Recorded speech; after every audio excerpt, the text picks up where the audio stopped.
कैसे हैं आप सब लोग। होपफुली आप अच्छे रहेंगे, आपकी पढ़ाई भी अच्छी चल रही होगी, एग्ज़ाम्स पास में आने वाले हैं। अब तो बहुत सारी पढ़ाई करनी रहेगी आपको। चलिए हम ज़्यादा टाइम वेस्ट नहीं करते हैं और हम ब्रांच स्टार्ट करते हैं। ब्रांच अकाउंटिंग की ब्रांचेस में अकाउंटिंग कैसे होती है, ठीक है। जो अभी आपके माइंड में आ रहा होगा कि ब्रांचेस क्या होती है, या फिर बहुत सारे स्टूडेंट्स को पता भी रहेगा कि ब्रांचेस क्या होती है, बट मैं आपको अच्छे से एक्सप्लेन करती हूँ जिन्हें नहीं पता है उन्हें, ठीक है। देखिए क्या रहता है, मैं आपको एक एग्जांपल देती हूँ। जैसे कि SBI बैंक है, all over the India SBI bank फैला हुआ है। हर जगह, हर गांव में, कहीं कहीं किसी टाउन में 3-4 ब्रांचेस रहेंगी उसकी। कहीं शहरों में तो पता नहीं कितनी रहती है, मेट्रो सिटीज़ में तो हम काउंट नहीं कर सकते, मतलब लाइक काउंटेड तो रहती है वो, बट बहुत सारी रहती है, ठीक है। तो वो सारी SBI बैंक की ब्रांचेज ही है ना, उसे हम ब्रांच ही बोलेंगे, ठीक है। बट इन सब की कंट्रोलिंग कहाँ होती है, एक हेड ऑफिस रहता है, ठीक है, वहाँ पे इसकी कंट्रोलिंग होती है। ओके, तो ये चीज़ रहती है एक, तो पहली चीज़। दूसरी चीज़ क्या है, आपको ना जब भी आप ब्रांच के अकाउंटिंग कर रहे हैं तो आपके साथ में आपको ये वाली चीज़ बहुत सारी फेस करनी होती है कि आपका हेड ऑफिस के साथ में कोई ट्रांजेक्शन हो रहा है, इन एंड आउट का बहुत सारी चीज़ होती है। तो आपको एंट्रीज यानी कि अकाउंटिंग आपको अकॉर्डिंगली करनी है कि आपको ब्रांच को सेपरेट मानना है, हेड ऑफिस को सेपरेट मानना है। ऐसा नहीं है कि आप उन दोनों को एक मान के काम करेंगे, नहीं। आपको हेड ऑफिस को हमेशा अलग मान के काम करना है कि वो डिफरेंट एंटिटी है, एंड ब्रांच को अलग मानना है आपको, ठीक है। तो आपकी अकाउंटिंग बहुत सिंपली हो जाएगी। ये चैप्टर बहुत सिंपल है, बहुत सिंपल है। बस एक अंडरस्टैंडिंग चाहिए, अंडरस्टैंडिंग अच्छी रहेगी तो ये चैप्टर इजीली हो जाएगा। चलिए, तो मैंने पहली चीज़ जो बताई है वो आपको एंड तक याद रखनी है कि हेड ऑफिस को हमेशा अलग मानना है, ब्रांच को हमेशा अलग मानना है, और उसी के अकॉर्डिंग ही आपको अकाउंटिंग करनी है। ट्रीटमेंट आपको अकॉर्डिंगली डालना है। चलिए ठीक है, अभी आप देखेंगे कि है ना, मैंने आपको ये सारा ये भी एक्सप्लेन किया है कि ब्रांचेस जैसे क्या होती है। SBI बैंक की ब्रांचेस है, अलग अलग इतनी सारी ब्रांच फैली हुई है, सारी ब्रांचेस अपनी है ना अकाउंटिंग करती है। तो क्या रहता है, देखो अब जैसे SBI बैंक तो चलो बहुत बड़ा बैंक है, ठीक है। तो वहाँ पे क्या रहता है कि भाई जो इसकी ब्रांचेस हैं वो इंडिपेंडेंटली अकाउंटिंग करती है। इंडिपेंडेंटली अकाउंटिंग का से क्या मतलब रह गया, इंडिपेंडेंटली अकाउंटिंग से मतलब ये रह गया कि अपने सेपरेट बुक्स ऑफ अकाउंट बना रही है, सेपरेट बैलेंस शीट वगैरह बना रही है। बट बहुत सारी जगह ऐसा रहता है कि डिपेंडेंटली काम होता है, ठीक है, यानी कि हेड ऑफिस का पूरा कंट्रोल रहता है।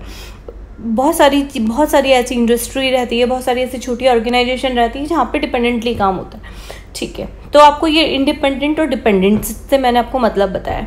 तो ब्रांच अकाउंटिंग में क्या रहता है, 3 टाइप से अकाउंटिंग होती है, ठीक है। कैसे, एक होती है इंडिपेंडेंट अकाउंटिंग, यानी कि इंडिपेंडेंट जो ब्रांच रहती है उनकी इंडिपेंडेंट अकाउंटिंग रहती है। एक होती है डिपेंडेंट ब्रांच और एक होती है फॉरेन ब्रांच, ठीक है। तो ये 3 टाइप से रहेगी। अच्छा, सबसे पहले मैं आपको ना इंडिपेंडेंट ब्रांच बताती हूँ कि इंडिपेंडेंट ब्रांच क्या होती है। अब हम इंडिपेंडेंट ब्रांच देखेंगे, आप पेज नंबर 472 पे आ जाइए। डिपेंडेंट हम इसके बाद देखेंगे, या फिर अपनी बुक में आप अकॉर्डिंगली इंडिपेंडेंट ब्रांच वाले टॉपिक पे आ जाइए, ठीक है। अब आप इंडिपेंडेंट ब्रांच से मतलब मैंने क्या बताया था आपको कि जहाँ पे अकाउंटिंग जो होती है वो इंडिपेंडेंटली होती है, यानी कि बुक्स ऑफ अकाउंट इंडिपेंडेंटली यानी कि सेपरेट बनते हैं, ठीक है। अच्छा, अगर गुड्स का परचेज हो रहा है, सेल हो रहा है, ठीक है, वो सारा कौन देखेगा, इंडिपेंडेंटली। यदि ब्रांच कर रही है तो ब्रांच देखेगी, और हेड ऑफिस कर रहा है तो हेड ऑफिस देखेगा, ठीक है। ओके, अब हम इसकी कुछ जनरल एंट्रीज देखते हैं इंडिपेंडेंट ब्रांच की। मैंने आपको सबसे पहले यही लाइन बताई थी, हेड ऑफिस को सेपरेट मानना है, ब्रांच को सेपरेट मानना है, ठीक है। ये वाली लाइन आपको हमेशा ध्यान रखनी है, ठीक है। अब इन्होंने बोला है first, good sent by head office to branch. Good जो है ना हेड ऑफिस ने ब्रांच को सेंड किया। आप यहाँ पे क्या कीजिए, ब्रांच को एक बार अपने हाथों से कवर कर दीजिए, ब्रांच की बुक्स को, ठीक है। वो आपको नहीं देखनी, आपके पास सिर्फ हेड ऑफिस की बुक है। अब आपको सोचना है कि मुझे क्या एंट्री करनी है। हेड ऑफिस की बुक में आप क्या एंट्री करेंगे, गुड सेंट हो रहा है हेड ऑफिस से, यानी कि हेड ऑफिस के यहाँ पे गुड कम हो रहा है, क्योंकि वो तो जा रहा है ना, तो जो चीज़ कम हो रही है तो उसको हम क्रेडिट करते हैं, यही करते हैं ना। अगर गुड्स बढ़ता है, इंक्रीज होता है तो हम डेबिट करते हैं, कम होता है तो हम क्रेडिट करते हैं। तो to goods and to branch. अच्छा, अभी किसको जा रहा है? ये ब्रांच को जा रहा है, तो क्या एंट्री होगी? Branch account DR to goods and to branch. Simple, ठीक है। नेक्स्ट आप देखेंगे ब्रांच की बुक्स में। अब आप हेड ऑफिस को अपने हाथ से कवर कर लीजिए, देन आप ब्रांच की बुक्स में देखिए। तो अब ब्रांच को हमें सेपरेट मान के काम करना है, मैंने पहली लाइन यही बताई है आपको। अब ब्रांच को क्या हो रहा है? गुड मिल रहा है, गुड मिल रहा है, गुड रिसीव हो रहा है, दैट मीन गुड को हम डेबिट करेंगे। और कहाँ से आ रहा है गुड? गुड हेड ऑफिस से आ रहा है, तो टू हेड ऑफिस। ठीक है, तो सिंपल सी एंट्री है इसकी। नेक्स्ट देखिए, goods return by branch to head office. वापस वही बात बोल रहा है ये, इन्होंने क्या बोला है? गुड्स रिटर्न किया है जो ब्रांच ने वापस हेड ऑफिस को। ठीक है, तो अब इसमें गुड किसको मिल रहा है आपको ये देखना है आपको। तो यहाँ पे गुड्स रिटर्न हो रहा है ब्रांच से और मिल किसको रहा है? हेड ऑफिस को। हेड ऑफिस को गुड मिल रहा है तो हेड ऑफिस अपनी बुक में क्या करेगा? गुड्स को डेबिट करेगा। ठीक है, तो यहाँ पे देखिए आप गुड डेबिट हो गया। और कहाँ से आ रहा है? गुड ब्रांच से आ रहा है, तो यहाँ ब्रांच को हम क्रेडिट कर देंगे। नेक्स्ट आप वापस ब्रांच अकाउंट में, ब्रांच की बुक्स में जाइए, हेड ऑफिस को कवर कर दीजिए। ठीक है, goods return by branch to head office. Head office को मिल रहा है गुड, तो हेड ऑफिस को वो कर देंगे। और ब्रांच से गुड जा रहा है तो ब्रांच की बुक में क्या हो जाएगा? गुड क्रेडिट हो जाएगा। ठीक है, बस आपको एक वर्डिंग का ध्यान रखना है। गुड्स अगर ब्रांच को सेंड हो रहा है तो गुड सेंड टू ब्रांच लिखना है। अगर गुड रिसीव हो रहा है तो जहाँ से भी रिसीव हो रहा है, like good receive from head office, तो फ्रॉम हेड ऑफिस लिखना है। बस आपको वर्डिंग्स का ध्यान रखना है। और सिर्फ इसमें पूरे चैप्टर में एक अंडरस्टैंडिंग चाहिए, एक बेसिक हमारी 11th-12th में जो हमने एंट्रीज सीखी है, बस हमें वही एंट्रीज इसमें अप्लाई करनी है और थोड़ा सा कॉमन सेंस यूज करना है। Now third, branch expenses incurred at branch office. मैंने पहली लाइन बोली थी, बार बार वही लाइन बोलूंगी कि ब्रांच को सेपरेट मानना है और हेड ऑफिस को सेपरेट मानना है। यहाँ पे खर्चे किसने किए हैं? यहाँ पर ये बोल रहा है कि खर्चे ब्रांच ने किए हैं, इनकर्ड एट ब्रांच ऑफिस, और ब्रांच ऑफिस में ये, तो हेड ऑफिस से कोई लेन देन है क्या? नहीं, यहाँ पे कोई लेन देन नहीं है, तो यहाँ पे कोई एंट्री होगी? यहाँ कोई एंट्री नहीं होगी। ब्रांच की बुक्स में नेचुरल जो नॉर्मल एंट्री होती है, expenses account DR to cash और बैंक जो भी है वो हम कर देंगे। ठीक है, अभी इन्होंने बोला fourth, branch expenses paid for by the head office. अच्छा, इन्होंने ये लाइक, अब आप इसको, ये थोड़ी सी ट्विस्ट है यहाँ पे, अब यहाँ पे मज़ा आएगा हमें थोड़ा सा। क्या ट्विस्ट है? इन्होंने बोला है कि जो ब्रांच एक्सपेंसेस है ना वो पेड किए हैं हेड ऑफिस ने। खर्चे किसके हैं? ब्रांच के, बट पेड किसने किया है? हेड ऑफिस ने।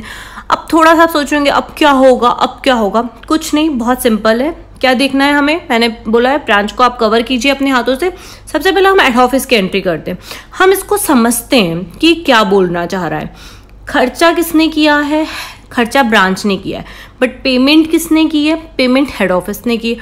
तो हेड ऑफिस की बुक में क्या रहेगा? पेमेंट की है तो पैसा जा रहा है, पैसा जा रहा है तो टू कैश और बैंक। यहाँ तक क्लियर है? अच्छा, अब क्या होगा कि किसके बिहाफ पे किया है? बिहाफ यानी कि ब्रांच का खर्चा था वो ब्रांच के बिहाफ पे किया है, इसलिए ब्रांच को हम डेबिट कर देंगे। नॉर्मली क्या करते हैं हम? नॉर्मली करते हैं हम expenses account DR to cash, हम जनरली ये एंट्री करते हैं। बट एक्सपेंसेस हम क्यों डेबिट नहीं करेंगे? क्योंकि खर्चा हेड ऑफिस ने नहीं किया, खर्चा किसने किया? ब्रांच ने किया, इसलिए हम ब्रांच को डेबिट करेंगे। ठीक है, चलिए अब आप ब्रांच की बुक में आ जाइए, हेड ऑफिस को कवर कर दीजिए अपने हाथों से। ठीक है, अब हेड ऑफिस को अब हम ब्रांच में क्या देखेंगे? क्या एंट्री करते हैं हम? Expenses account DR to cash होती है हमारी normal entry. Expenses account DR to cash होती है तो एक्सपेंसेस अकाउंट डेबिट तो हम ऐसा कैसा लिख देंगे, लेकिन टू कैश हम ब्रांच में करेंगे क्या? देखिए, एक्सपेंसेस तो हम ऐसा कैसा डेबिट लिख देंगे। वेट अ मिनट, बट हम टू कैश करेंगे नहीं। टू कैश क्यों नहीं करेंगे हम? क्योंकि पैसा ब्रांच ने नहीं दिया है, पैसा तो हेड ऑफिस ने दिया है, तो हमने हेड ऑफिस में टू कैश कर दिया है। तो यहाँ पे क्या है कि यहाँ पे पैसा हेड ऑफिस ने दिया है हमारा, इसलिए expenses account DR to head office. ठीक है, चलिए नेक्स्ट देखिए, purchase made from parties other than head office by branch. अच्छा, परचेज किसने की है? परचेज ब्रांच ने की है। ठीक है, पार्टीज से, कुछ पार्टीज रहेंगी, मतलब बाहर के जैसे रहते हैं ना उन लोगों से। पार्टीज का मतलब यहाँ वो उनके लिए एक्सप्लेन कर रहा है। डायरेक्ट ब्रांच ने कर ली, कोई बड़ी बात नहीं है, ब्रांच कर सकती है। यहाँ हेड ऑफिस का कुछ काम है क्या? इन्होंने सिर्फ अपने को ये लाइन ना other than head office confuse करने के लिए दी है। यहाँ पे ये जो अदर देन हेड ऑफिस है ना, सिर्फ कंफ्यूज करने के लिए दी है। बाकी सिंपली क्या बोल रहा है, purchase made from parties by branch, branch ने परचेज किए, तो हेड ऑफिस की बुक में तो भाई इसकी कोई एंट्री नहीं होगी। अच्छा, अभी उसकी बुक्स में क्या एंट्री होगी इसकी, किसकी बुक में, ब्रांच की बुक में। नॉर्मल एंट्री जो परचेज की एंट्री होती है, purchase account D R to cash, और अगर उधार माल आया तो purchase account D R to creditors, जिस भी बंदे का नाम रहेगा वो बंदे का नाम आ जाएगा। ठीक है, तो purchase account D R to back and creditors. ठीक है, नेक्स्ट देखेंगे आप, sales effected by the branch. अभी सिंपल सेल की एंट्री करनी है, सेल की सिंपल एंट्री हम कर सकते हैं। क्या एंट्री होती है सेल की, just give me second. Sale की क्या एंट्री होती है, cash account D R, debtors account D R to sales. अगर उधार माल है तो डेटर्स आ जाएगा, नहीं तो cash account D R to sales. बिल्कुल सिंपल है, अभी तक मुझे लग रहा है कहीं पे कोई प्रॉब्लम नहीं आ रही होगी। नेक्स्ट देखें, इन्होंने बोला है collection from debtors received directly by head office. देखो क्या हुआ, कलेक्शन हुआ है डेटर से, यानी कि ऊपर जो हमने सेल किया था सामान, तो किसी ने उधार सामान बेचा तो हमारे डेटर्स क्रिएट हो गए। ठीक है, तो उन्होंने क्या हुआ, अब हमें कुछ टाइम बाद में डेटर से पैसा मिल रहा है ना। अब ये क्या हुआ, पैसा ना हेड ऑफिस को सीधा मिल गया। यहाँ ट्विस्ट आ गया है। ठीक है, बट ट्विस्ट का मैंने क्या इलाज बताया था, जहाँ पे ट्विस्ट आता है वहाँ पे आपको दोनों को सेपरेट मानना है। ठीक है, सेपरेट मानने के लिए सिंपली ब्रांच को आप कवर कर लीजिए अभी अपने हाथों से। अब आप देखिए, अब आप हेड ऑफिस के हिसाब से सोचेंगे, हेड ऑफिस को तो पैसा मिल रहा है, तो कैश अकाउंट डी आर और बैंक अकाउंट डी आर सबसे पहली चीज़। ठीक है, किसके भी, वैसे तो नॉर्मल एंट्री क्या होती है, cash account D R, bank account D R to debtors होती है नॉर्मल एंट्री। लेकिन यहाँ पे जो डेटर्स थे वो किसके डेटर्स थे, ब्रांच के डेटर्स थे। तो यहाँ पे फिर वो वहाँ पे यहाँ डेटर्स को क्रेडिट नहीं करेंगे हम, यहाँ फिर हम किसको क्रेडिट करेंगे, ब्रांच को, क्योंकि ब्रांच के बिहाफ पे हमें ये पैसा मिला है। ब्रांच क्या एंट्री करेगा, ब्रांच फिर डेटर्स को आराम से क्रेडिट करेगा, क्योंकि ये डेटर्स जो हैं वो ब्रांच के हैं, क्योंकि उसको अपनी बुक से उसको डेटर्स को हटाना पड़ेगा ना, उसने पहले डेबिट किया है तो उसको क्रेडिट करके उसको नलीफाई करना पड़ेगा। चलिए, लेकिन अब इसको पैसा मिल रहा है क्या, डेटर्स को नहीं मिल रहा है पैसा, इसलिए यहाँ पे ये बैंक को डेबिट नहीं करेगा। ये डेबिट किसको करेगा, यहाँ पे ये डेबिट करेगा हेड ऑफिस को।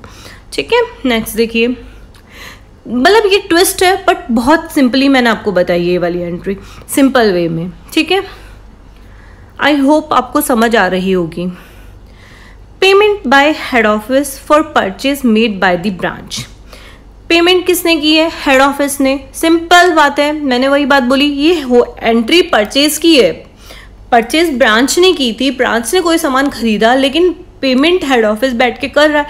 कोई बात नहीं, हेड ऑफिस करे। अब तो हमारे लिए बहुत सिंपल हो गई ये वाली चीज़, हमने 2 दिन ऊपर ट्विस्ट वाली एंट्री कर ली है। ठीक है, तो हमारे लिए बहुत सिंपल हो चुका है ये। ओके, आ जाओ वापस से कैसे करनी है। हेड ऑफिस की बुक में पेमेंट हेड ऑफिस ने किया है, पेमेंट हेड ऑफिस ने किया है तो to bank, simple. And purchase किया, लेकिन परचेज यहाँ पे डेबिट नहीं होगी, डेबिट कौन होगा, ब्रांच डेबिट होगी, क्योंकि ब्रांच के भी हाफ पे पेमेंट हो रही है। ठीक है, ब्रांच की बुक्स में आ जाओ, ब्रांच की बुक्स में हमें परचेज करनी पड़ेगी। ठीक है, परचेज अकाउंट डी आर, लेकिन पेमेंट ब्रांच नहीं कर रहा है, पेमेंट कौन कर रहा है, हेड ऑफिस कर रहा है। तो सिंपल अब ये वाली एंट्री हो गई। ट्विस्ट वाली एंट्री अब मुझे लगता है आपसे हो रही है, और नॉर्मल एंट्रीज तो हम 11th-12th से पढ़ रहे हैं तो हमें आती ही है। नेक्स्ट इन्होंने बोली है purchase of asset by branch. अच्छा, अब यहाँ पे तो बहुत सिंपल सी बात है, हेड ऑफिस तो पिक्चर में है ही नहीं, हेड ऑफिस पिक्चर में नहीं है तो हेड ऑफिस में नो एंट्री। ठीक है, ब्रांच की बुक्स में आ जाते हैं। असेट परचेज करने की हम 11th क्लास में भी एंट्री सीख चुके हैं कि क्या होती है, asset account D R to bank, simple entry होती है, बस asset account D R to bank हमें एंट्री करनी है। ठीक है, 1 मिनट, ये हो गई। चलिए नेक्स्ट देखिए, इन्होंने बोला asset account maintained eight head office and asset purchase by branch. अच्छा, अब ये बोल रहा है कि भाई जो असेट थी ना, परचेज तो ब्रांच ने करी है, लेकिन कंट्रोलिंग जो मेंटेन है ना वो हेड ऑफिस बैठ के कर रहा है भाई। चलिए कोई बात नहीं, ट्विस्ट है यहाँ पे भी, हमें हर ट्विस्ट को सॉल्व करना आ चुका है। अभी तक तो हम ऊपर 3-4 ट्विस्ट सॉल्व कर चुके हैं। अब वापस से हम एंट्री पढ़ते हैं और हम वापस से इसको सोचते हैं कि क्या है। सबसे पहले हम क्या करते हैं, एक second, I am sorry. Asset account maintained, maintain कौन कर रहा है असेट का अकाउंट, हेड ऑफिस मेंटेन कर रहा है। ठीक है, हेड ऑफिस मेंटेन करा। और असेट परचेज किसने की है? ब्रांच ने परचेज किया है असेट। चलिए अब इस केस में क्या रहेगा? इस केस में देखिए कि असेट अकाउंट जो मेंटेन कर रहा है वो कर रहा है हेड ऑफिस। तो असेट हेड ऑफिस क्या डेबिट करेगा? ब्रांच के असेट को डेबिट करेगा। किसको डेबिट करेगा? ब्रांच के असेट को, क्योंकि वो ब्रांच के असेट को मेंटेन कर रहा है। ठीक है, लेकिन मतलब कि क्या क्रेडिट क्या करेगा? ब्रांच को ही क्रेडिट करेगा ना, क्योंकि वो ब्रांच का आइटम है। चलिए अब ब्रांच की बुक में आ जाइए। परचेज किया है ब्रांच ने, परचेज किया यानी कि उसके यहाँ से पैसा जा रहा है, पैसा जा रहा है। तो ब्रांच टू बैंक और क्रेडिटर्स, अगर उधार खरीदा है तो क्रेडिटर, तो बैंक और क्रेडिटर तो करेगा ही करेगा। लेकिन ये डेबिट किसको करेगा? अभी डेबिट असेट को नहीं कर सकता, डेबिट ये किसको करेगा? हेड ऑफिस को डेबिट करेगा। असेट को क्यों नहीं कर सकता ये डेबिट? क्योंकि अगर असेट को, अगर ये खुद ही मतलब खुद ही मेंटेन कर रहा होता और खुद ने ही सारा काम किया होता, तब तो हम नॉर्मल एंट्री कर देते asset account DR to bank, जो कि अभी हमने ऊपर वाली 9th एंट्री की है।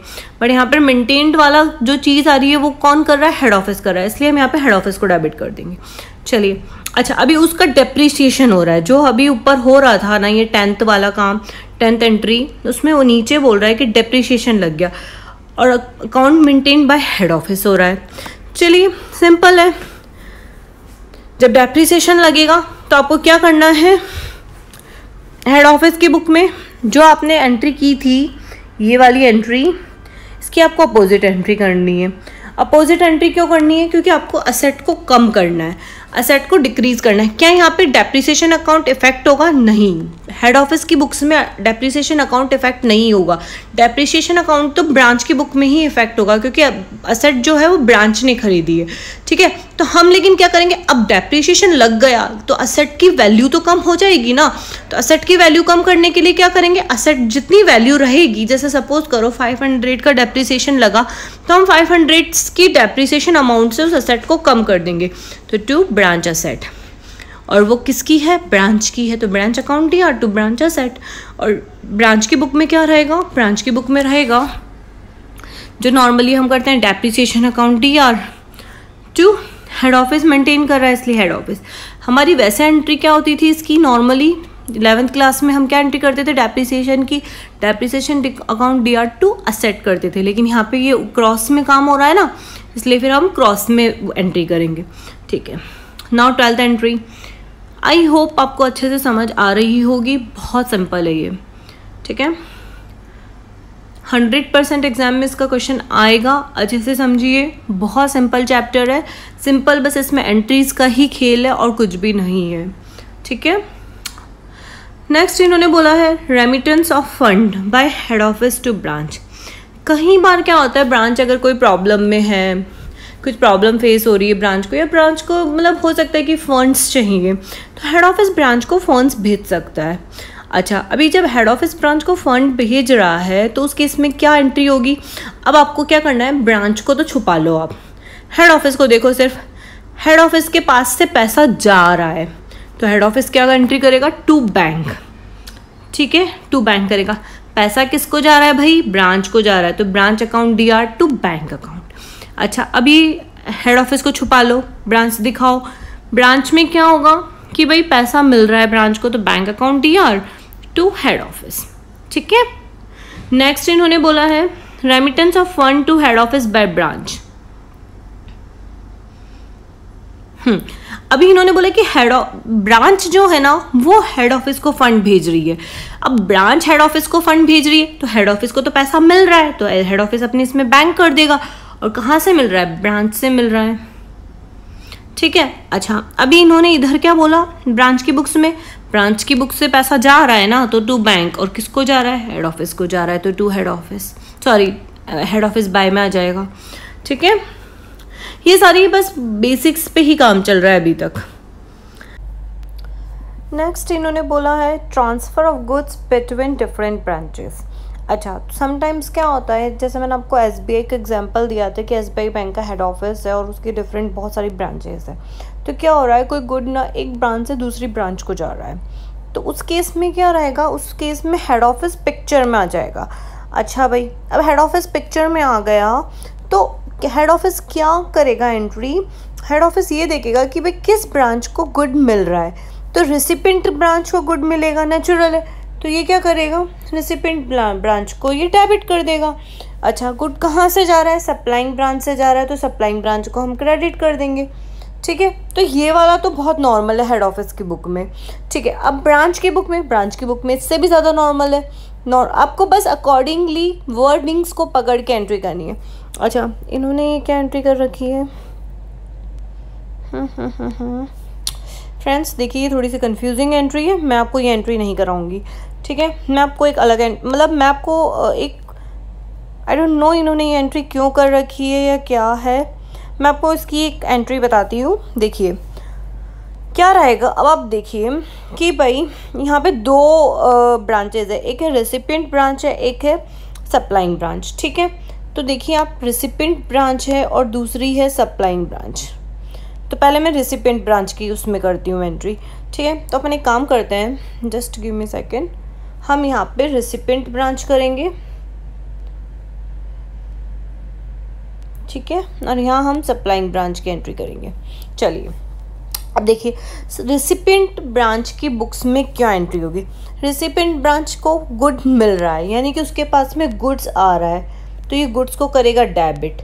अकाउंट DR2, क्रेडिट किसको करेगा, ये गुड्स अकाउंट डेबिट DR2, जो हमारा सप्लाइंग ब्रांच को नहीं करेगा। ये अज्यूम करके चलेगा यहाँ पे कि मेरे को हेड ऑफिस से आ रहा है, तो ये हेड ऑफिस को यहाँ पे क्रेडिट करेगा। ठीक है, तो आपको ये चीज़ ध्यान रखनी है, इन्होंने क्या कर रखा है मुझे नहीं पता, मैं आपको अपने अकॉर्डिंग बता रही हूँ। रिसिपिएंट ब्रांच की एंट्री करेगा क्योंकि रिसिपिएंट को तो गुड मिल रहा है ना, तो वो गुड को डेबिट करेगा, और हेड ऑफिस ही अज्यूम करके चलेगा कि हेड ऑफिस से आ रहा है, तो हेड ऑफिस को ही क्रेडिट करेगा। अच्छा, सप्लाइंग ब्रांच क्या करेगी, सप्लाइंग ब्रांच से गुड जा रहा है, तो ये 2 किसको करेगी, गुड को, क्योंकि गुड इसके पास से कम हो रहा है। बट ये गुड किसको जा रहा है, ये गुड जा रहा है हेड ऑफिस को, ये अज्यूम करेगी कि हेड ऑफिस को गुड जा रहा है, तो supplying branch head office account DR to goods करेगी, और रेसिपिएंट ब्रांच करेगी goods account debit to head office. ठीक है फ्रेंड्स, आप नोट कर लीजिए इस एंट्री को, मैं इसको इरेज कर रही हूँ। आई होप आपने नोट कर ली होगी।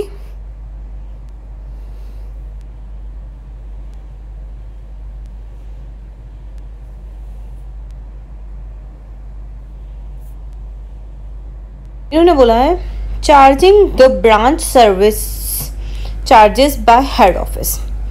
हेड ऑफिस ने क्या करा, ब्रांच के ऊपर सर्विस चार्जेस लगा दिए कोई तो। ठीक है भाई, ब्रांच के ऊपर कोई सर्विस चार्जेस लगाए, बट किसने लगाए, हेड ऑफिस ने। कोई जना पेमेंट नहीं कर रहा है यहाँ पे, ना कोई हेड ऑफिस पेमेंट कर रहा है, ना यहाँ पे कोई ब्रांच पेमेंट कर रही है। पेमेंट नहीं हो रही है तो बैंक तो आएगा ही नहीं अपने।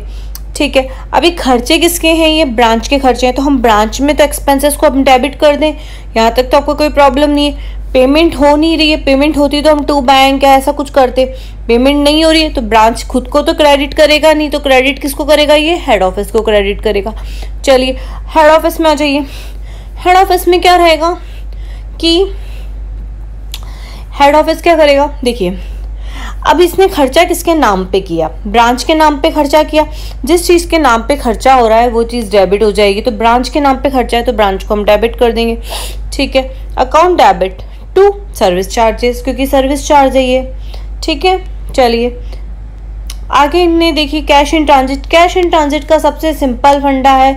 कैश इन ट्रांजिट के केस में आपको क्या करना है, cash in transit account DR2 head office की बुक में टू ब्रांच, और ब्रांच की बुक्स में head of cash in transit account DR2 head office. Simple सी एंट्री है, कैश इन ट्रांजिट डेबिट रहेगा, हेड ऑफिस की बुक में ब्रांच को क्रेडिट कर देंगे, ब्रांच की बुक्स में हम किसको, हेड ऑफिस को क्रेडिट कर देंगे। ठीक है, चलिए नेक्स्ट देखिए, गुड्स अगर ट्रांजिट में है सेम बात रहेगी जो कि कैश इन ट्रांजिट के केस में थी, गुड्स इन ट्रांजिट डेबिट रहेगा, हेड ऑफिस के केस में यहाँ पे ब्रांच को हम क्रेडिट करेंगे, और इधर ब्रांच के केस में हेड ऑफिस को क्रेडिट करेंगे, और गुड्स इन ट्रांजिट डेबिट रहेगा। ठीक है फ्रेंड्स, तो इसी के साथ ही हमारा कॉन्सेप्ट क्लास खत्म होती है। क्वेश्चंस अब हम नेक्स्ट क्लास से करेंगे। Thank you friends.